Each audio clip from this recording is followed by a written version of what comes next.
In the age of the modern passer, where creative improvisers have taken over the NFL, Matthew Stafford is a refreshing reminder of the archetype that used to dominate the league. The pocket passers, who won with anticipation and decisiveness within the structure of their offenses. Last time we talked about Stafford on the channel was when the Rams made the trade for him in 2021. 4 years later, Stafford not only has a Super Bowl ring, but also a mastery of Sean McVay's offense that is unparalleled in this league. There's been no better display of that mastery than this drive from the end of the first half of LA's Week 4 game against Indianapolis. The Rams started at their own 15-yard line, and Stafford's first completion of the drive came on this second down play.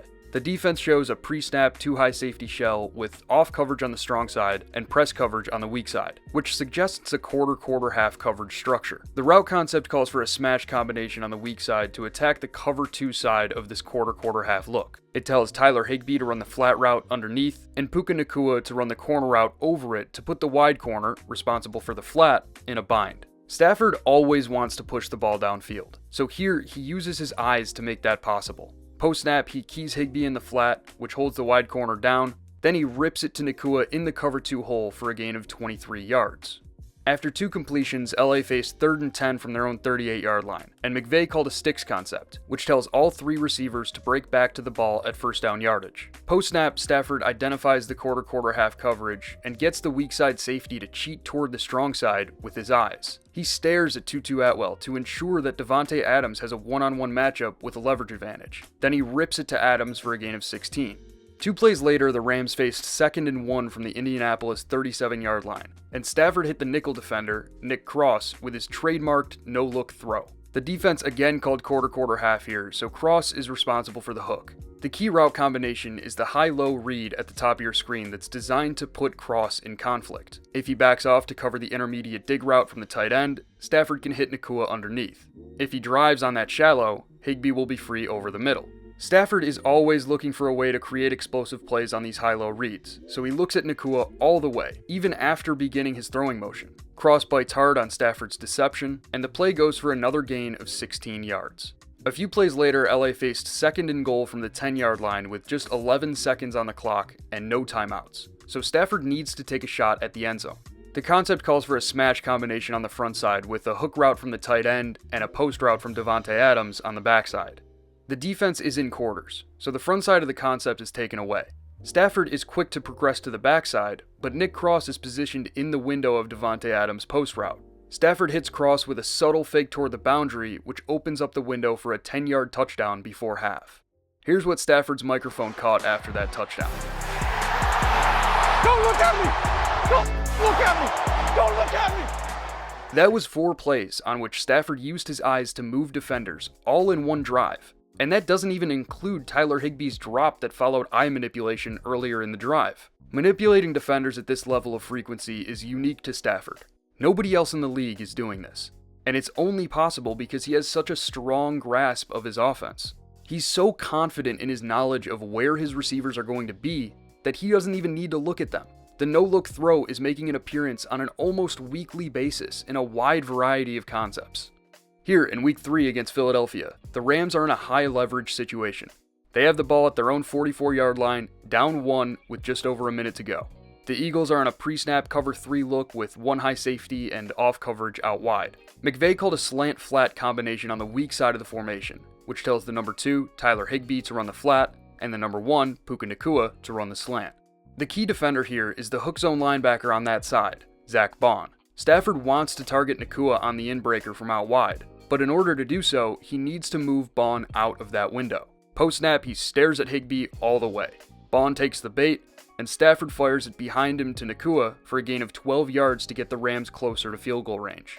Defenses can't contain these Rams receivers in man coverage, so they're forced to keep everything in front of them with soft zone.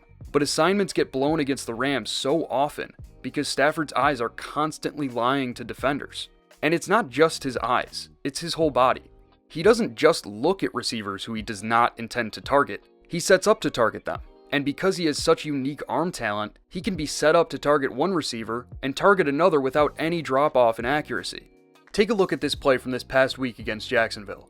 LA faces 2nd and goal from the low red zone, and Jacksonville shows a pre-snap cover 3 look.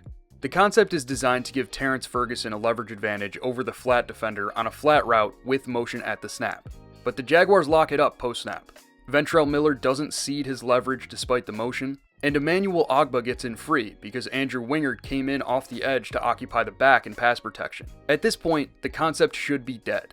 Nobody's open, and Stafford has a free runner in his face. But with the rush closing in, he checks off the first read in favor of the shallow coming from the backside. That gets the post safety to bite, and Stafford layers it over him to Konate Mumpfield with perfect placement just before he gets hit.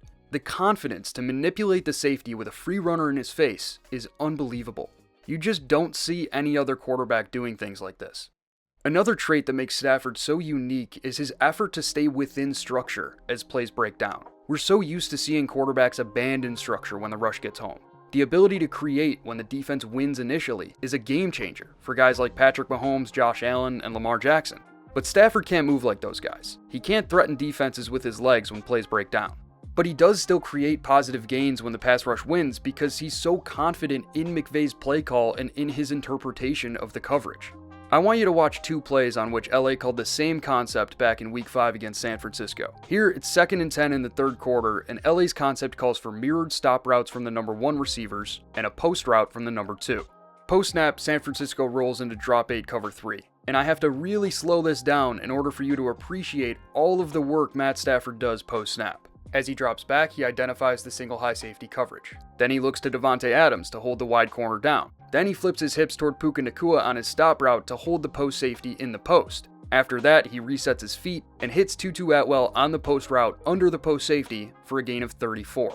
In overtime, LA went back to the same play, this time against a quarter-half coverage. Stafford first works the curl-flat combination on the front side. He stares down Kyren Williams in the flat in an effort to move D. Winters out of the curl window, but Winters isn't fooled. At this point, he can't hit Davante Adams because Winters is positioned in the curl window, nor can he hit Williams because the wide corner is ready to trigger on the flat, and he has pressure coming from his blind side. Stafford feels the pressure and spins out of it, but he doesn't abandon structure.